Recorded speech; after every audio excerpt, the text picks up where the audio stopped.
Boa noite, queridos amigos, queridos irmãos do Brasil, irmãos do grupo da Capadócia, na Ásia Menor, onde se encontra o nosso grupo.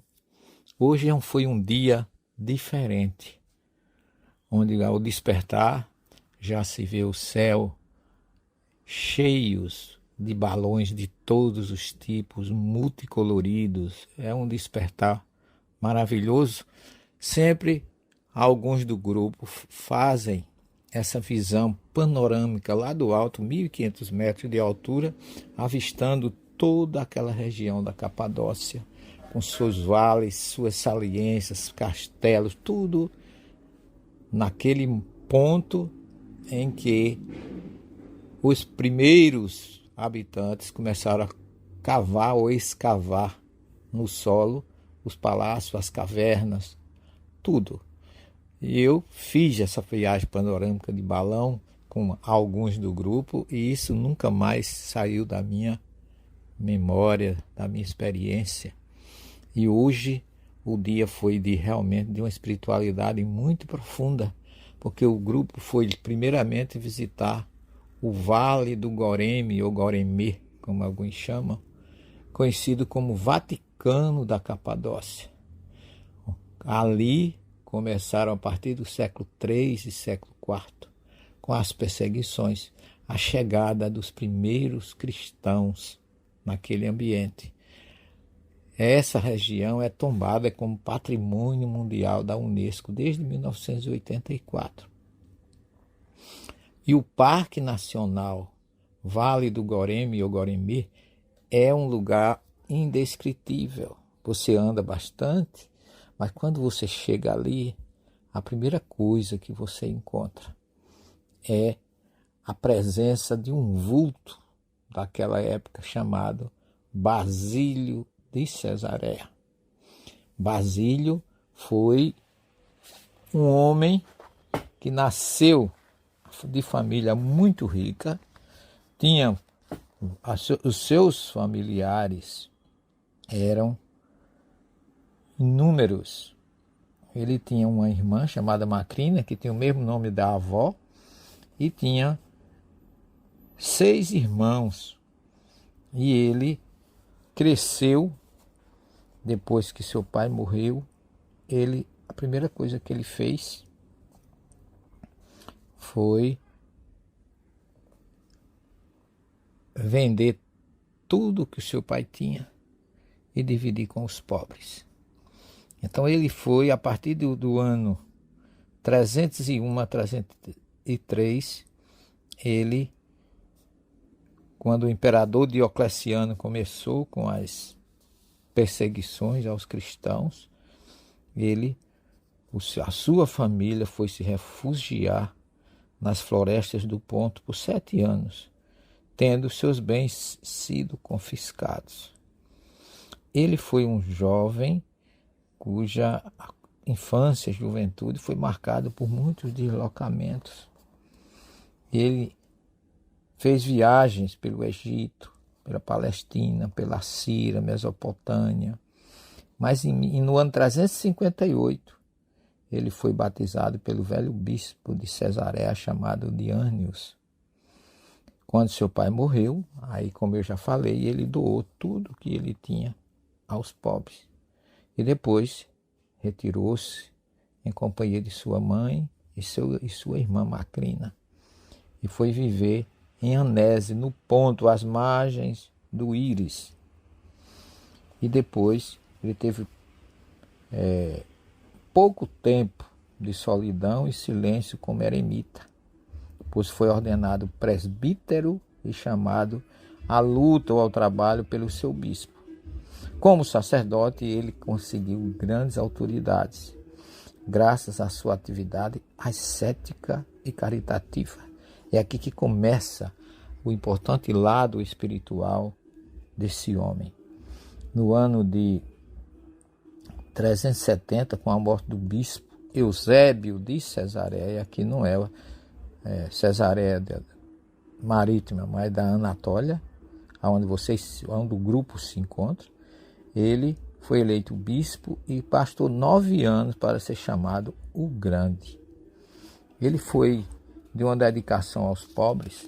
Quando a gente chega no Vale do Gorema, nós encontramos muitas marcas. A primeira coisa que a gente encontra ali é a chamada região do Goreme, aonde é praticamente marcada pela presença de Basílio.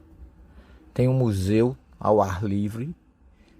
São 365 igrejas pequenas com muitas imagens, e Basílio manteve próximo do povo, largou qualquer, vamos dizer assim, luxo ou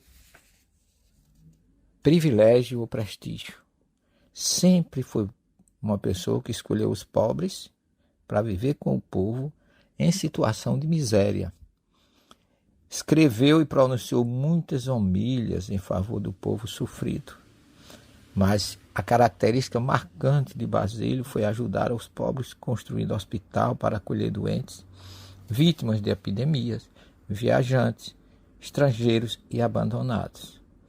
Então ele foi pioneiro na ação a favor dos pobres. Então ele introduziu, é aí que eu gostaria de chamar a atenção de vocês, a uma nova maneira de cantar, e reformou o ofício litúrgico dos mosteiros. A tradição oriental atribui à liturgia que traz o seu nome, e as igrejas de rito bizantino ainda hoje usam na quaresma as celebrações importantes, as mudanças trazidas por Basílio. Foi, pela sua ligação aos pobres, dizem, ou eu vejo particularmente, uma sintonia muito grande dele com as questões ligadas a Jesus. O seu trabalho junto dos pobres, a sua dedicação, o seu desprendimento me lembra muito Francisco de Assis, Chico Xavier, na sua dedicação e opção pelo pobre. Então ele, quando a gente chega nesse vale, a gente vai encontrando na nossa caminhada igrejas, você vai encontrando mosteiros, túneis subterrâneos entre valas de 400 metros, utilizado por todos para o estudo naquela região. Ali a gente sempre aproveita para tirar uma fotografia com a bandeira do Brasil, já é de praxe, e deixar registrado o grupo, umas subidas íngremes, de frente da igreja de São Basílio, de frente daquelas construções todas, convento das freiras, salas de refeições. É um local perfeitamente típico de uma marcação de alguém que mudou. Ele dizia que tinha que se cantar nas orações. Não era bom utilizar-se do pão sem repartir com os pobres. Ele criou a oração em comunidade. Ele criou o que hoje nós conhecemos na doutrina, as cestas básicas, a distribuição para os pobres. E ele, dentro dos seus irmãos, tinha Gregório de Nissa, que também foi um grande, vamos dizer assim, representante dos padres da Capadócia. Tanto Gregório de Nissa, como Gregório de Naziano, e ele, Basílio, onde a gente passa, até quando a gente vai na Israel, quando a gente vai para a Jordânia, tem uma igreja lá com esses patriarcas ou padres daquela região da época de São Basílio.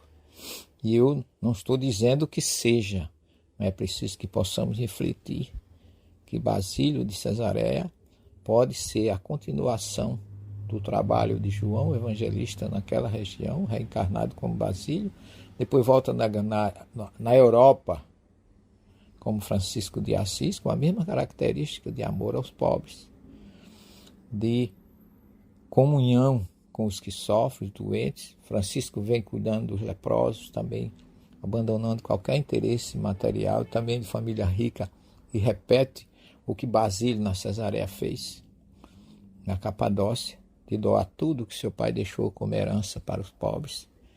E vocês não sabem como é bom, como a gente recebe uma energia salutar, leve, caminhando por aquela região, por aquelas subidas e descidas. Há um calçamento íngreme, mas a gente fica em dia com o nosso Cooper, digamos assim. Mas é um homem que, eu diria, foi enviado pelo próprio Jesus para aquela região, sucedendo os hititas, os persas, e chega na época dos gregos, e depois vem os romanos com Diocleciano, e ele se apresenta exatamente como Basílio, que foi Basílio o Grande. Depois de ser ordenado padre, ele cresceu espiritualmente e voltou todo o seu conhecimento e todo o amor para com os pobres. É um espírito que marca muito. Uma visita a essa região nos deixa sempre sintonizados com Deus, com Jesus, através desse espírito tão elevado, tão particularmente evoluído, como é Basílio de Cesareia. O grupo também hoje visitou o que se chama de Caravansarai, que são grandes pousadas conhecidas naquela região da Capadócia, onde hospedavam-se os caravaneiros, com seus camelos em palácios, onde eles passavam a noite com proteção. Tinha local para guardar os seus cavalos, para se alimentarem, fazerem os seus cafés e ali ficarem protegidos do frio, dos assaltos, de todo tipo de adversidade. Ali eles passavam a noite.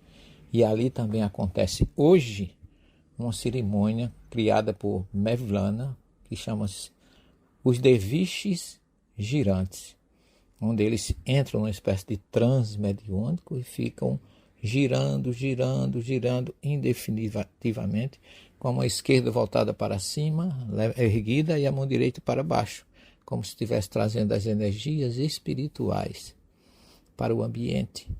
É uma cerimônia muito bonita e eles fazem parte do sufismo árabe ou do Islã, onde eles conhecem a reencarnação, não divulgam, mas respeitam, e são exemplo vivo de que Jesus e Deus colocam em todos os lugares os seus mensageiros que possam fazer sintonia entre o mundo espiritual e o mundo material. Então, o dia de hoje na Capadócia, para o nosso grupo, foi de uma plena sintonia espiritual com Basílio, o grande missionário do amor, da paz, da luz e da preocupação com os pobres, e depois essa cerimônia mediúnica dos derviches, fundada por Rumi, que é Mevlana, que deixa também para nós uma lição da sintonia entre o mundo material e o mundo espiritual. Que o Dr. Bezerra continue nos assistindo, nos acompanhando e iluminando o nosso grupo, para que aproveitem realmente esses momentos espirituais na vida de todos, entre o Brasil com Ismael e a Capadócia com seu espírito protetor. Muita paz a todos vocês e até amanhã, se Deus quiser, com nova descrição espiritual e sintonia com os nossos irmãos na Ásia Menor.